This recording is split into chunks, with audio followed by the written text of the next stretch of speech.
Salut à vous, bien-aimés dans le Seigneur, peuple de Dieu, serviteurs et servants du Seigneur. Nous vous bénissons de la part de Dieu notre Père, par Jésus-Christ, le seul Seigneur, le seul Sauveur, celui qui est, qui était et qui revient bientôt. Que la grâce vous soit encore accordée de la part de Dieu notre Père, en Jésus-Christ, le Roi des rois, le Tout-Puissant, l'Alpha et l'Oméga.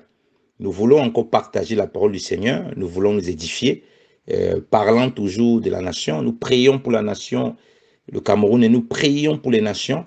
Et nous voulons voilà, nous savons que nous sommes l'Église, premièrement, la nation dans une nation, la nation parmi les nations.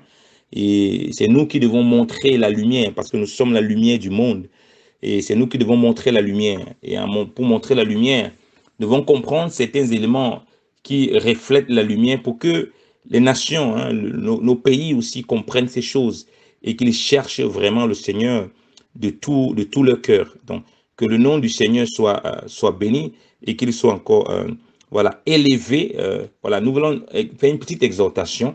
Dans le livre de Jérémie, vous savez, bien aimé dans le Seigneur, Jérémie était envoyé au peuple de Dieu pour que le peuple cherche la repentance, pour que le peuple connaisse la repentance.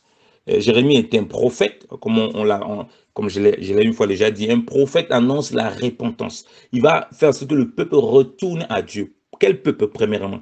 Le peuple de Dieu. Le peuple qui se réclame de Dieu doit retourner à Dieu. Le peuple doit faire les choses selon Dieu. Donc le prophète doit ramener vraiment la repentance. Il ne balance pas des prophéties seulement à tort et à gauche et à travers. Il enseigne dans le but de ramener à la repentance pour que les voies soient droites. Voilà. Et il montre les voies du Seigneur dans cette dimension prophétique. Donc Jérémie est envoyé au peuple. Comme nous aussi, nous sommes des enfants de Dieu, nous sommes les enfants du Seigneur qui sont envoyés parmi les nations dans cet aspect prophétique. C'est la parole dit que le témoin de Jésus, que c'est l'esprit de la prophétie. Donc, dans cet aspect prophétique, nous sommes comme Jérémie, c'est-à-dire que nous sommes là, nous devons annoncer la repentance et tout, comme le Seigneur nous a demandé, la repentance en son nom, de façon générale en tant qu'enfant de Dieu et de façon spécifique si on a le don de prophète. Alors, il va dire quelque chose qui est très important, qui montre dans quel état le pays était, dans quel état se trouvait le pâturage de Dieu. Comme il dit, la nation a deux niveaux ici. Il y a la nation qui connaît Dieu, qui est nous, le peuple de Dieu. Il y a la nation, le pays, voilà, qui ne connaît pas forcément Dieu, qui n'a pas de dirigeants qui craignent Dieu, et dont le but du Seigneur est qu'ils craignent Dieu. C'est pourquoi Dieu nous dit dans le livre de Timothée que nous devons prier pour tous ceux qui sont établis en dignité, des rois, voilà, et tout, les princes, afin qu'ils connaissent le Seigneur, car cela est bon, agréable devant Dieu notre Sauveur. Vous voyez? Donc, dans Jérémie chapitre 10, on va lire à partir du verset 17. Il est écrit, « Toi qui habites en un lieu fort, retire du pays ta marchandise. » Je lis dans la traduction de David Martin. « Car ainsi a dit l'Éternel, voici, je m'en vais à cette fois jeter au loin comme une fronde les habitants du pays, et je les mettrai à l'étroit, tellement qu'ils le trouveront. Malheur à moi, diront-ils, à cause de ma plaie. Ma plaie est douloureuse. Mais moi, j'ai dit, quoi qu'il en soit, c'est une maladie qu'il faut que je souffre. Ma tente est gâtée. Tous mes cordages sont rompus. Mes enfants sont sortis d'auprès de moi et ne sont plus. Il n'y a personne qui dresse ma tente et qui élève mes pavillons. Car les pasteurs, dans certaines traditions, les bergers, sont abrutis et n'ont point recherché l'Éternel. C'est pourquoi ils ne sont point conduits sagement et tout leur pâturage a été dissipé. Amen. Parole du Seigneur. Amen. Donc Dieu dit que sa tente est gâtée. Ses cordages sont rompus. La tente, premièrement ici, la première figure, comme on l'a dit, c'est le peuple de Dieu. Le peuple de Dieu, c'est une tente. C'est une tente qui doit montrer la grâce de Dieu et qui doit être un refuge pour ceux qui ne connaissent pas le Seigneur. Parce que lorsqu'on venait à Israël, on était censé connaître le véritable Dieu, puisqu'il y avait des nations païennes autour d'elle. La tente détruite et gâtée, c'est la vie de l'Église qui ne marche plus conformément à ce que le Seigneur appelle, Seigneur attend, cette Église, de la nation qui est la figure de cette Église. Il n'y a plus les cordages, les liens qui doivent permettre de maintenir la tente debout. C'est-à-dire quoi? La crainte de Dieu. La parole de Dieu nous présente l'amour comme le lien de la perfection. Donc, l'amour véritable de Dieu, qui est produit par le Saint-Esprit, dont on connaît toutes les vertus, hein, qui ne se réjouit point de l'injustice, voilà, qui ne fait point de mal à son prochain, qui ne fait point de tort, qui n'est point envieuse. Toutes les vertus de l'amour, là, il n'y en a plus. Donc, et ça fait quoi? Les cordages sont rompus. Donc, le lien de la perfection, le lien de la paix dont la Bible parle. La Bible parle, hein, voilà, nous sommes unis les uns les autres par le lien de la paix. On parle de l'unité de l'esprit. Donc, il n'y a plus.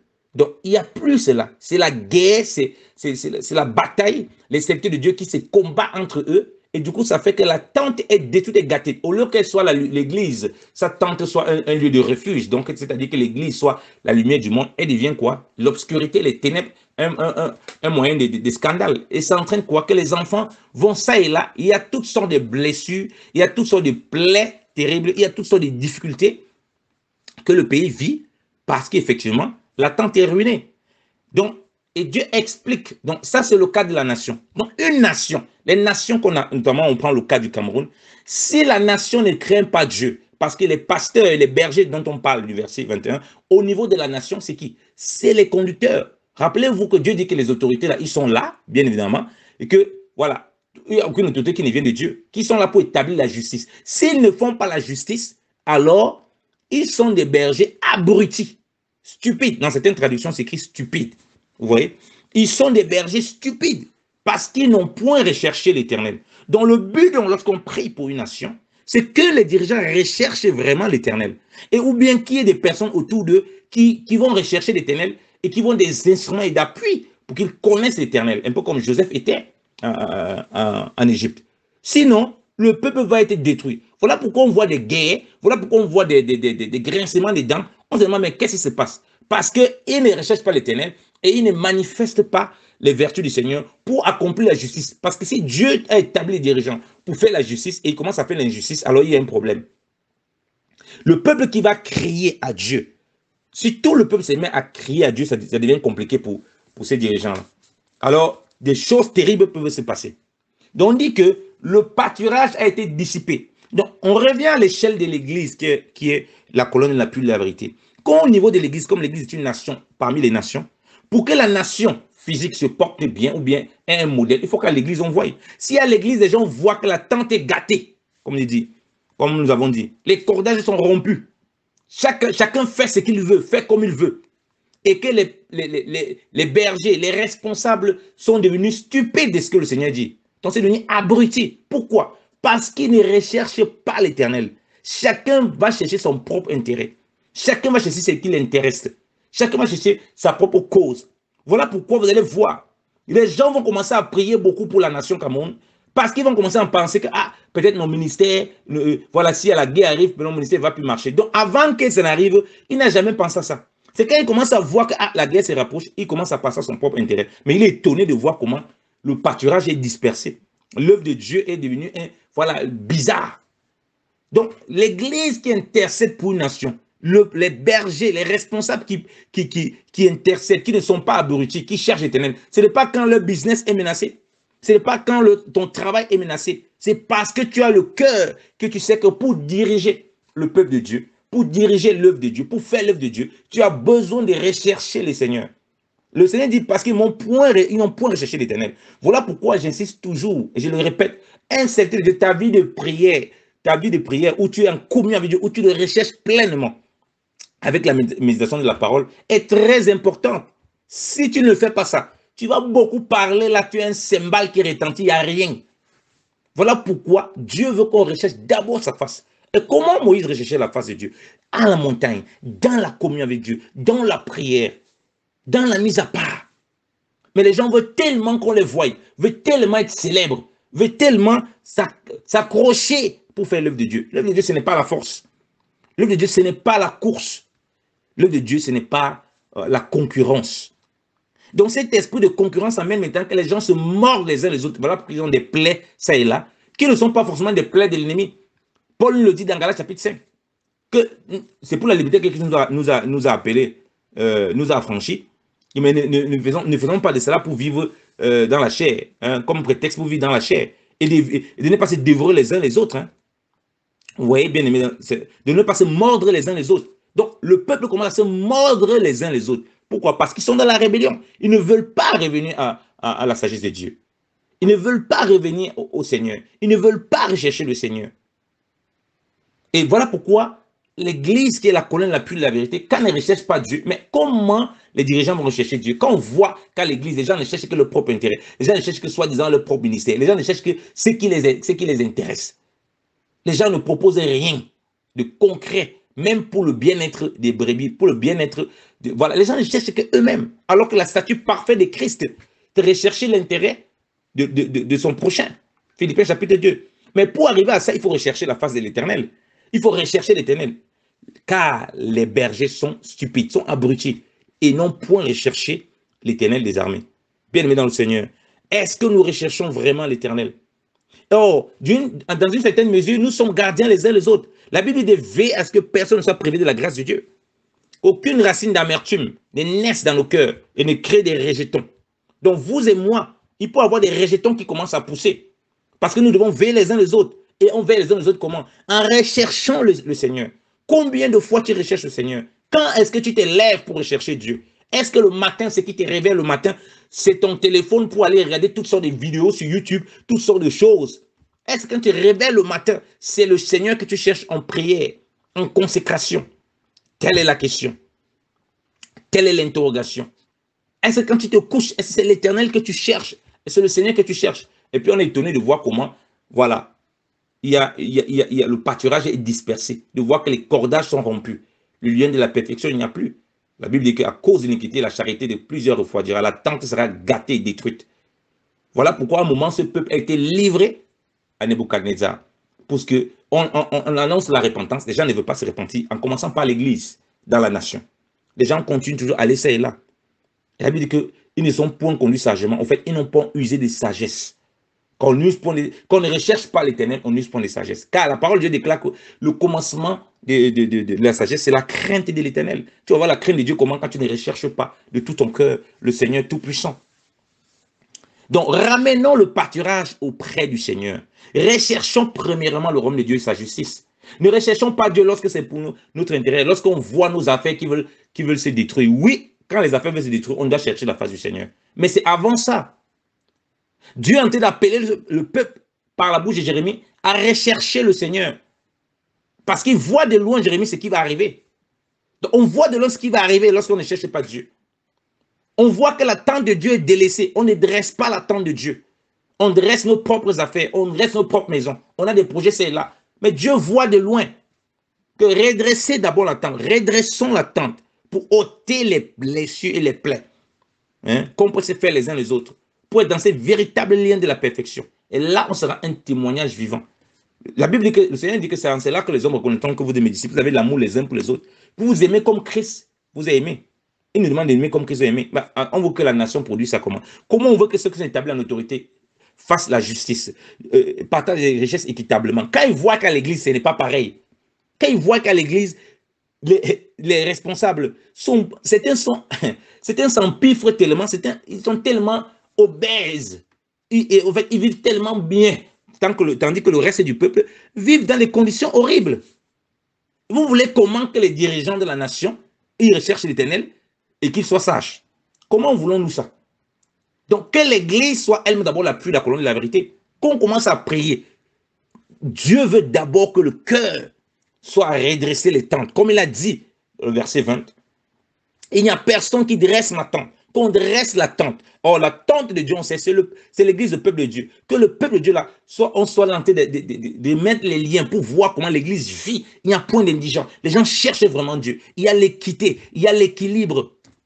Vous voyez bien aimé, chacun trouve un peu de quoi s'en sortir. Ensemble, on met tous ensemble. C'est comme ça qu'on redresse la tente. Et c'est ainsi qu'on peut influencer la nation. Ils voient comment l'église fonctionne. Et quand ils voient l'église, ce qu'on voit dans la nation physique, il y a des gens extrêmement riches dans la nation physique et d'autres extrêmement pauvres. Et ils s'en foutent. Ils viennent donner des miettes. Tu vois dans l'église, c'est pareil. Tu vois dans une simple église locale. Il y a des gens extrêmement riches. Mais il y a des gens extrêmement pauvres là. Tu dis, mais c'est pas possible. Comment c'est possible ça? Alors qu'on nous voit dans la parole que ceux qui avaient des biens, ils vendaient, ils les distribuaient à ceux qui n'en avaient pas pour avoir l'équité. Mais c'est tout le contraire, je dis, dans l'église. Et du coup, ceux qui sont extrêmement pauvres, certains, ils dépriment. Certains se disent que Dieu les a abandonnés parce que on a mal compris ces choses du Seigneur. Parce qu'on cherche notre propre tente. Parce qu'on cherche à adresser nos propres voix. Parce qu'on cherche notre propre intérêt. On ne recherche pas la face du Seigneur. Et du coup, quoi, la tente du Seigneur sera gâtée, puisque les cordages seront rompus. Et les enfants vont sortir. Les enfants sont dispersés. Lorsqu'un serviteur de Dieu ne cherche pas l'Éternel, il commence à se vautrer dans les choses qui ne glorifient pas Dieu. Comment est-ce qu'il peut avoir la sagesse de Dieu? Et puis, il est étonné de voir comment l'Église et voilà, les chrétiens sont voilà, dispersés, c'est là, parce que non seulement ils ne sont pas enracinés, parce qu'ils voient comment le berger lui-même ne cherche pas, les bergers eux-mêmes ne cherchent pas le Seigneur, ben, eux-mêmes chacun se cherche. Donc, répentons-nous et préparons le voie du Seigneur. Aplanissons les sentiers du grand roi. Jésus-Christ revient bientôt. Il revient prendre une église sans tache, ni rite, ni rien de semblable. Une église qui marche dans cette repentance et qui bâtit la tente. Oui, nous sommes la tente du Seigneur et bâtissons la tente véritable pour bâtir la nation. Nous ne soyons pas des bergers abrutis. Et si nous étions abrutis, que le Seigneur nous pardonne de cet abrutissement et qu'il nous délivre. Recherchons l'Éternel. Oui, du plus petit au plus grand. En tout cas, celui qui imagine qu'il est plus grand. Parce que le Seigneur dit que celui qui veut être le plus grand de tous, il soit le serviteur de tous.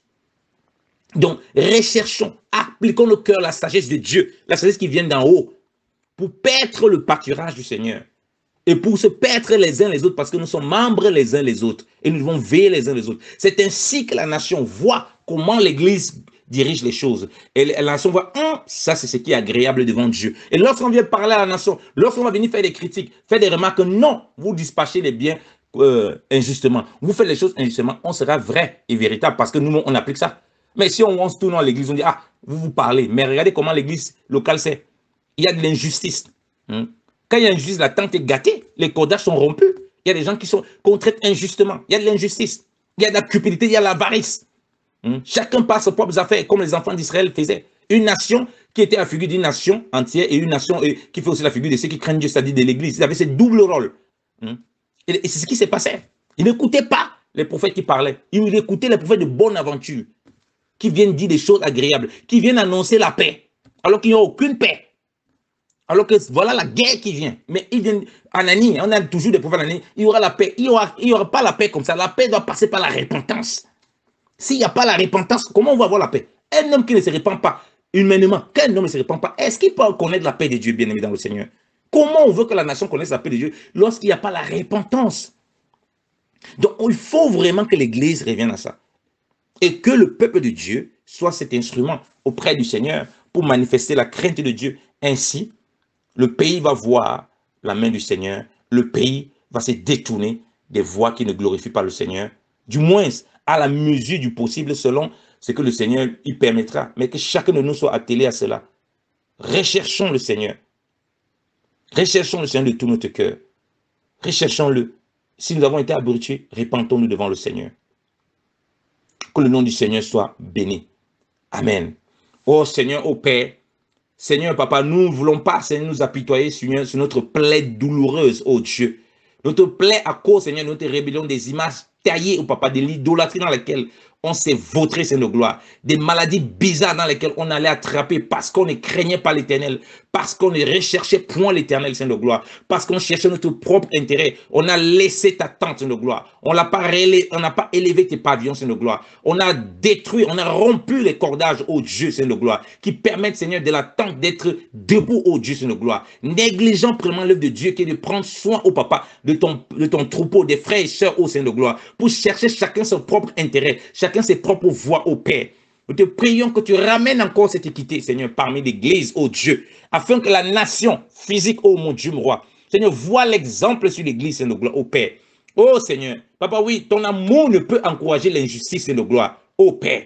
Elle n'est point injuste, ô Dieu. Seigneur, merci encore, ô Père, de ce que tu mets encore, Papa, Seigneur, gloire. Oh, la recherche, Seigneur, ô Papa, Seigneur, gloire, dans nos cœurs, ô Père. Nous te bénissons de ce que nous recherchons encore, ô Père, le Seigneur de tout notre cœur, que nous ne soyons pas, ô Père, Seigneur, des bergers abrutis, oh mon Dieu, mon roi, Papa, Seigneur de gloire, qui abrutissent ton peuple, Seigneur de gloire, parce qu'ils ne te cherchent pas, mais parce qu'ils cherchent les biens de ce monde. Seigneur, tu vois, oh Papa, Seigneur de gloire, c'est déséquilibre terrible, Seigneur de gloire, qu'il y a, oh Papa, parmi des saints, oh Dieu.